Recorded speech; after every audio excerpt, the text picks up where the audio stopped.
Pooja Plastic, bathroom accessories, essentials that make your bathroom beautiful, and many more. Pooja Plastic colorful range that makes every bathroom cheerful.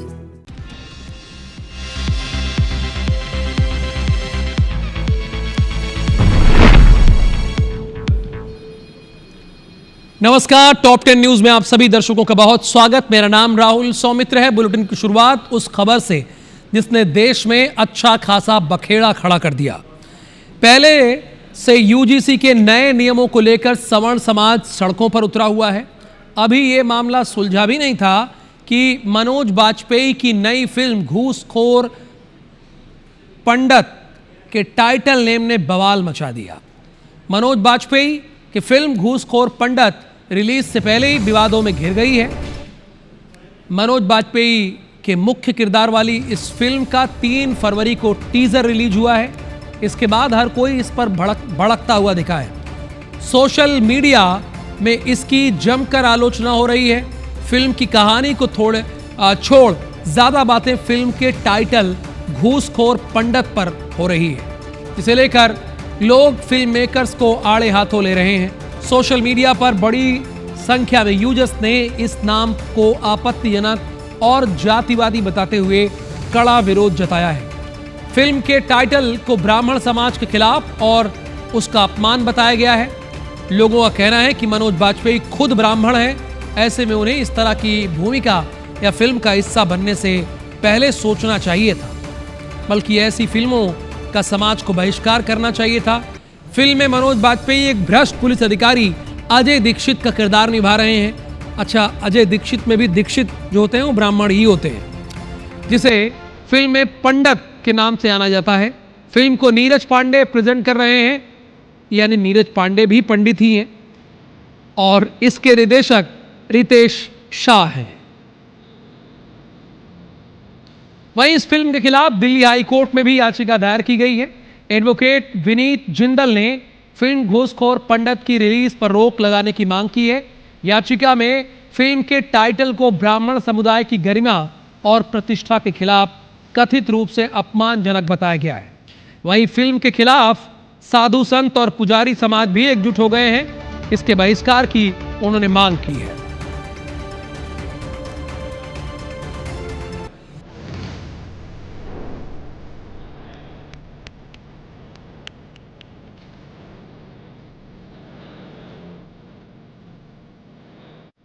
भारतीय वैदिक धर्म के अंदर वार्णिक व्यवस्था रही, जातिगत व्यवस्था कदापि नहीं रही। दुर्भाग्य है आज के इस तारतम्य में फिल्म सेंसर बोर्ड जानबूझ करके, राजनीतिज्ञ लोग जानबूझ करके जातिगत वैमनस्य को प्रश्रय दे रहे हैं, बढ़ावा दे रहे हैं। भारतीय सनातन धर्म में इस प्रकार की विकृतियों को सामने लाने का यह घोर निंदनीय अपराध है। इसकी समस्त ब्राह्मण समाज और सनातन धर्म के अनुयायी लोग घोर निंदा करते हैं, विरोध करते हैं। साथ ही फिल्म सेंसर बोर्ड से वो माननीय सर्वोच्च न्यायालय से इस प्रकार के वेब सीरीज़ बनाने पर रोक लगे, इसके लिए निवेदन करते हैं। कई बार फिल्म वाले भी जानते हैं कि हम ऐसे टाइटल रखेंगे तो विवाद होगा और उनकी फिल्में ऑलरेडी सुर्खियों में आ जाएगी बिना किसी प्रचार प्रसार के, बिना एक पैसा खर्च करके। कई बार ये स्ट्रैटेजी भी होती है। बहरहाल ऐसा है या नहीं, मैंने एक अनुमान आपको बताया है। छत्तीसगढ़ के गरियाबंद में 2 महिलाओं ने उनके चरित्र पर सवाल खड़े करने वाली अपनी ही सहेली को मौत के घाट उतार दिया। तो अगली बार आप किसी के चरित्र का हरण करें, चरित्र चित्रण करें तो बहुत सोच समझ के, क्यों किसी को टारगेट करना। और आरोपी महिलाओं ने हत्या से पहले जो हैवानियत दिखाई उसे सुनकर आप भी सन्न रह जाएंगे। 36 साल की सुक्तिन नेताम और 46 साल की इतवारिन बाई पर हत्या का आरोप है। दोनों को मिलकर मूल रूप से ओडिशा की, यानी दोनों ओडिशा की रहने वाली सुमित्रा नेताम को बेरहमी से पीटा, उसके प्राइवेट पार्ट में मिर्ची डालकर तड़पाया। इसके बाद दोनों उसके सीने पर चढ़ गईं और लाठी डंडों और लात घूसों से इतना मारा कि जब तक उसकी मौत नहीं हो गई तब तक उसको छोड़ा नहीं। और ये किस बात से नाराज हुई थी? क्योंकि इनके चरित्र पर सवाल उठाया और आपने जो बर्ताव किया। असल में ये वारदात गरियाबंद के मैनपुर ब्लॉक के शोभा थाना क्षेत्र की है। 2 जनवरी को सुमित्रा नेताम का ग्रामीणों को शव मिला था। पूछताछ में आरोपी सुक्तिन नेताम और इतवारिन बाई ने बताया कि सुमित्रा उनके नाम गैर मर्दों से जोड़कर गांव में अफवाह फैलाती थी। अगर आपसे किसी का अफेयर नहीं है तो कोई कुछ भी कहे, क्या फर्क पड़ता है? कहने वाले कहते हैं दुनिया है। बहरहाल इसके चलते उनके घर में रोज विवाद होता था, ये उन्होंने कहा। उनके पति भी उन पर शक करने लगे थे। 2 जनवरी को दोनों सुमित्रा की झोपड़ी पर पहुंची। यहां उनके बीच विवाद हुआ। आरोपियों ने सुमित्रा के हाथ पैर बांधे और बेरहमी से मौत के घाट उतार दिया। जिस गांव में वारदात हुई वहां तक पहुंचना दुर्गम है।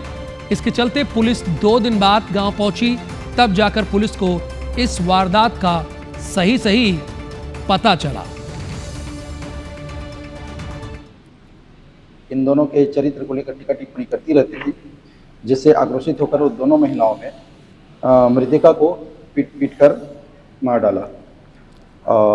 इस प्रकरण में अपराध दर्ज कर लिया गया है और दोनों आरोपियों को हिरासत में लेकर न्यायिक रिमांड पे जेल भेज दिया गया है।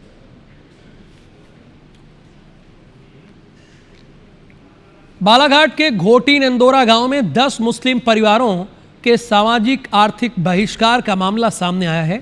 यानी हिंदुओं ने यहां पे मुस्लिमों का बाइकॉट कर दिया है। इसके चलते कई मुस्लिम परिवार बेरोजगार हो गए हैं और वो अपने आप को समाज से कटा महसूस कर रहे हैं। इसके साथ उनके सामने 2 वक्त की रोजी रोटी के भी संकट खड़े हो गए हैं। बताया जा रहा है कि मुस्लिम समाज के लोगों को किराने का सामान देने से इनकार कर दिया जा रहा है और नाई भी दाढ़ी या बाल काटने से मना कर रहा है। इतना ही नहीं, कई मुस्लिम समुदाय के लोगों को नौकरी से भी निकाल दिया गया है। जो वहां नौकरी कर रहे थे उनको वहां से बेदखल कर दिया गया, नौकरी से निकाल दिया गया। यहाँ मुस्लिम समाज के बस चालक और इलेक्ट्रीशियन को पिछले 7 दिनों से काम नहीं मिला है, जिसके चलते लोगों को काफ़ी दिक्कतों का सामना करना पड़ रहा है। लेकिन यहाँ क्या हो रहा है वो तो बताएंगे, पहले आपको बात सुनाते हैं। आज दिक्कत वही है कि लोगों से आना जाना नहीं जी, दुकानों से सामान नहीं लेना जी, बेरोजगार पड़े हैं अभी घरों में अपने। गाली किसी ने नहीं दिया, सिर्फ हम 2 लेडीज भी गए थे वहाँ जी, जी, और हमारे साथ में लड़के लोग भी चले गए थे। तो वही यानी वो बोल रहे थे लड़के लोग भी और हमारा भी वही कहना था कि भाई हम क्या कहते हैं, आज तक कि तुम लोग ने इतने प्रोग्राम करे तो कोई बात नहीं हुई मुसलमानों के बीच, और अभी इस बार कैसे तुमने ऐसे यानी मुसलमानों को गाली देने के लिए लाए थे। लेकिन यहाँ ऐसा क्यों हो रहा है ये भी आपको बता दें। असल में घोटी नंदोरा गांव में जनवरी महीने में एक हिंदू सम्मेलन आयोजित किया गया, जिसमें नेतराम तिड़के नाम के हिंदू नेता ने मुस्लिम समाज के सामाजिक और आर्थिक बहिष्कार की अपील की थी। इसका वीडियो भी उन दिनों बहुत ही वायरल हुआ था। ये वीडियो भी आपको एक बार दिखाते हैं। हम आप लोगों को ये बताने आए हैं कि आज से हमने तो कल से प्रण कर लिया, लेकिन आज आपके गांव में है तो हम आज से ही मुस्लिम समुदाय के लोगों से लेना देना खाना पीना टोटल बंद करने का अनुरोध किया जा रहा है और जो भी लेना देना है अपने हिंदू समुदाय के लागू से ही लिया जाएगा। हालांकि जब इसे लेकर हिंदू नेता नेतराम तिड़के से मुस्लिमों के सामाजिक आर्थिक बहिष्कार को लेकर सवाल जवाब किए गए तो वो इस बात से मुकर गए। यानी एक जगह कहते हुए सुनाई दिए और दूसरी जगह मुकर भी गए। सर, बहिष्कार करने की सत्यता जो जितने जो बोल रहे हैं वो गलत है। जी, कोई जी। किसी ने उनको बहिष्कृत किया नहीं है। उन्होंने अपनी गलती स्वीकार किया और अपनी गलती से वो लोग वहाँ तक के पहुँची है। उनकी कहते हैं मनुष्य सोच है वो। जी, जी, बाकी हमारे पूरे गांव से हमारे पूरे जन समुदाय से किसी प्रकार के बहिष्कृत किया नहीं गया है। तो हमारे पूर्ण गांव का और आज भी पहले भी पुराना जो तालमेल था आज भी है। वहीं अब इस मामले में सियासी तूल पकड़ लिया है। पूर्व विधायक किशोर समरीते ने केंद्रीय गृह मंत्रालय से मामले की जांच की मांग की है और मुस्लिम समुदाय में पैदा डर दूर करने के लिए गांव में पुलिस से फ्लैग मार्च करने के लिए भी कहा है। सामाजिक जो विद्रोह आप पैदा कर रहे हो ये अच्छी बात नहीं है। क्योंकि जो मेरे पास आया तो मैंने इस मामले में प्रशासन से कहा कि भाई इनके कॉन्स्टिट्यूशनल राइट है, इनके वोटिंग राइट्स है, आप कैसे उनको तंग कर सकते? तंग करने का कानून है, हेट स्पीच का कानून है, सबके ऊपर मामला बनाओ और सबको उठा के जेल में भेजो ताकि इस तरह की दोबारा घटना होगा। रायपुर में पूर्व पार्षद प्रमोद साहू पर जोन 3 की अध्यक्ष साधना साहू के अधिकारों का अतिक्रमण कर जोन में अपने हिसाब से काम करवाने के गंभीर आरोप लगे हैं। जोन अध्यक्ष के पति और पूर्व पार्षद प्रमोद साहू ने खुद सोशल मीडिया में तस्वीर के साथ मैसेज पोस्ट किया है। इस तस्वीर में प्रमोद साहू नगर निगम के जोन 3 कार्यालय में मुख्य कुर्सी पर बैठकर MIC सदस्यों और पार्षदों की बैठक लेते दिख रहे हैं। तस्वीर में उनकी पत्नी जो कि जोन अध्यक्ष हैं वो मुख्य कुर्सी पर ना बैठकर बगल में बैठी दिख रही हैं। प्रोटोकॉल के तहत जल विभाग के सीनियर MIC अध्यक्ष संतोष साहू भी बगल में प्लास्टिक की कुर्सी पर बैठे दिख रहे हैं। इस मामले में निगम के नेता प्रतिपक्ष आकाश तिवारी ने प्रमोद साहू पर गंभीर आरोप लगाते हुए कहा कि प्रमोद साहू से कुर्सी का मोह छूट नहीं रहा है। सिर्फ बैठक नहीं, वार्ड में जगह जगह प्रमोद साहू को अध्यक्ष बताने वाले बोर्ड लगे हैं। इस विषय पर पूर्व पार्षद प्रमोद साहू ने कहा कि जल समस्या को लेकर बैठक थी, वो सामान्य रूप से शामिल हुए थे। तो प्रमोद साहू जी सामान्य रूप से शामिल कैसे होते हैं? मुख्य कुर्सी पर बैठकर आप मुख्य कुर्सी पर बैठ गए हैं और उसके बाद कह रहे हैं कि सामान्य रूप से आप शामिल हुए हैं। ये तर्क वैसे किसी को समझ में नहीं आया। हालांकि आप इतने अहम नहीं कि आपके ऊपर इतनी बातचीत की जाए। जो नगर निगम जोन 3 में जल की मीटिंग हुई उसमें बड़े ही गंभीर बात एक सामने आई कि जल कार्य के जो MIC के मेंबर हैं संतोष साहू जी, उनको भी बैठने का जो स्थान था वो भी अनुचित था और जोन अध्यक्ष जी की कुर्सी में कोई और बैठा हुआ था और जोन अध्यक्ष कहीं और बैठी हुई थी। ये बड़ा गंभीर विषय है क्योंकि ये संवैधानिक संस्था है और MIC के मेंबर का यदि कहीं अवहेलना हो रहा है वो भी जोन में, ये बड़ा चिंतनीय विषय है और इसका हम पूरी तरह निंदा करते हैं। मैं केवल एक सहयोगी के रूप में वहाँ पे बैठा हुआ था, तो मैं यही कहूँगा कि इस प्रकार के जो आरोप है वो निराधार है और जो भी मैं उसमें शामिल हुआ था एक जनहित में और कुछ अगर सलाह वगैरह की ज़रूरत पड़े तो उसके लिए मैं बैठा था। बाकी बैठक जो है जोन अध्यक्ष ने ही लिए हैं और जल विभाग के अध्यक्ष ने लिए हैं। नहीं, वो सब तो प्रमोद साहू जी ठीक है, लेकिन आप मुख्य कुर्सी पर क्या कह रहे थे? अगर आप सामान्य रूप से बैठे थे तो ये बात किसी और को समझाइएगा, वो समझ जाएगा। ठीक है।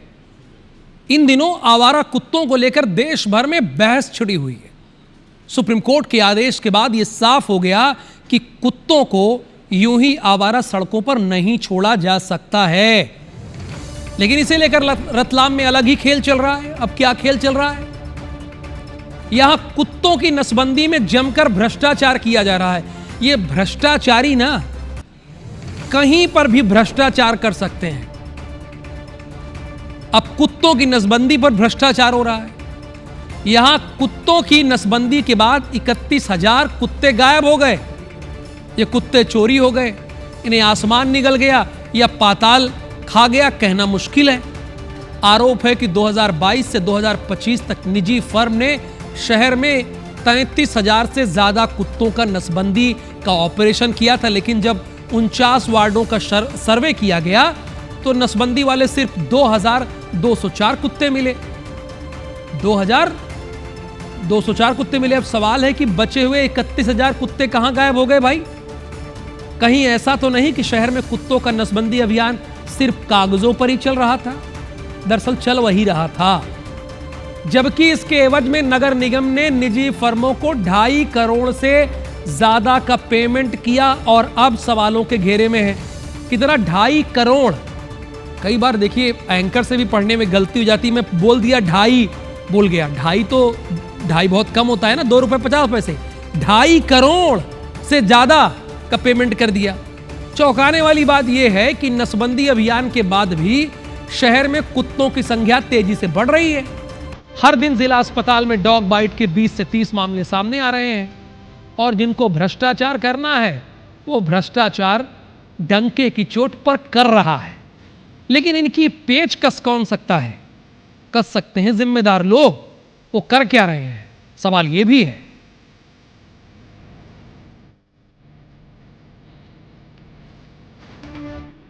फर्जी आंकड़े हमें देखने को मिले हैं और इसके अंदर बड़ा भ्रष्टाचार, करोड़ों रुपए का भ्रष्टाचार देखने को मिल रहा है। तो इस बात को लेकर के हमने लोकायुक्त को भी शिकायत करी है और संभाग आयुक्त महोदय को भी शिकायत करी है। शिकायतकर्ता ने शिकायत की है कि इसमें भ्रष्टाचार हुआ है, तो उस स्तर पर जांच चल रही है। उसमें फाइल में तो ऐसा कुछ भी नहीं दिख रहा है।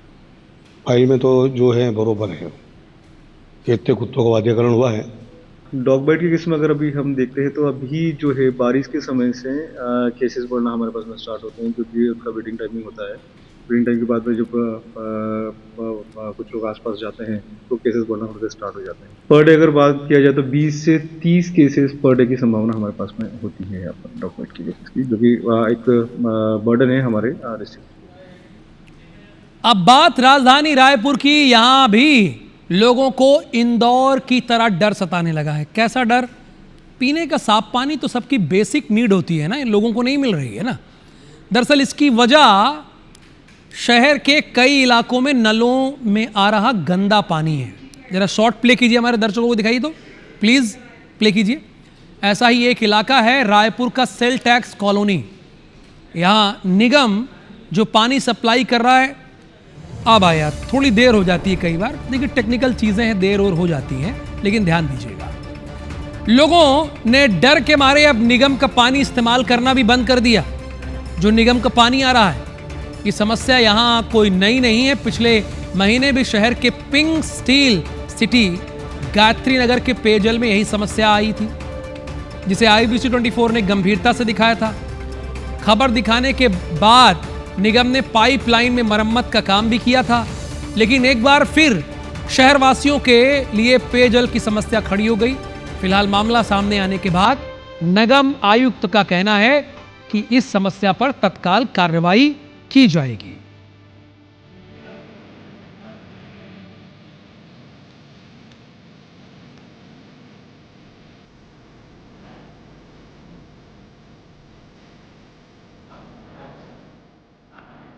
दूषित पानी की अगर कोई भी हमें जानकारी मिल रही है, हम लोग तत्काल वहां पर कार्रवाई कर रहे हैं। आपके द्वारा जो भी जानकारी दी गई है, इसको भी तत्काल इस पर कार्रवाई की जाएगी। अभी हमें कल परशुराम नगर की जानकारी मिली थी, वहां पर भी अभी काम चल रहा है। मध्य प्रदेश के हटा के कुआंखेड़ा महदेला गांव में इतिहास रचा जाने वाला है। बंसल समाज का एक दूल्हा घोड़ी चढ़ने वाला है। आप कहेंगे अरे भाई ये कोई बात है क्या कभी कोई बंसल समाज का दूल्हा घोड़ी नहीं चढ़ा? तो इसके पीछे बता रहा हूँ। कुआंखेड़ा महदेला गांव में आज़ादी के 75 साल बीतने के बाद भी उनके समाज का कोई दूल्हा घोड़ी नहीं चढ़ा, क्योंकि दबंगों के डर से दशकों से यह परंपरा चली आ रही थी कि कोई भी बंसल समाज का दूल्हा घोड़ी नहीं चढ़ता है। लेकिन अब यह परंपरा 5 फरवरी को खत्म होने वाली, क्योंकि दूल्हा राजा नंदू बंसल ने घोड़ी चढ़ने की इच्छा जताई है। अच्छा, अब कोई घोड़ा वोड़ा चढ़ता नहीं, लेकिन एक शौक है शादी में घोड़े पे चढ़ा जाए, है ना। लोग तो अब चमचमाती नई नई गाड़ियों से जाते हैं, है ना, बड़ी बड़ी गाड़ियों से जाते हैं दूल्हे लोग भी, कि हम मर्सिडीज से जाएंगे, हम इससे जाएंगे, हम बड़ी बड़ी गाड़ियों से जाते हैं। लेकिन अब चूंकि वहां की बात है, अभी घोड़ा चढ़ने का कल्चर है तो उनको शौक है। बहरहाल इच्छा जाहिर की कि मैं घोड़ा चढ़ूंगा और एसपी साहब से सुरक्षा व्यवस्था सुनिश्चित करने की गुहार लगाई। अच्छा, एसपी साहब के पास चले गए, जिसके चलते पुलिस प्रशासन गांव पहुंचा। पटेरा तहसीलदार उमेश तिवारी, हटा थाना पुलिस भी गांव पहुंची और भरोसा दिलाया कि बारात को पूरी सुरक्षा दी जाएगी। चूंकि यहां इसके पहले कभी नहीं हुआ ना, इसलिए पुलिस यहां पर कह रही कि हम आपको सुरक्षा देंगे, आप घबराइए मत, आप शादी कीजिए आराम से, बढ़िया से घोड़ी चढ़िए।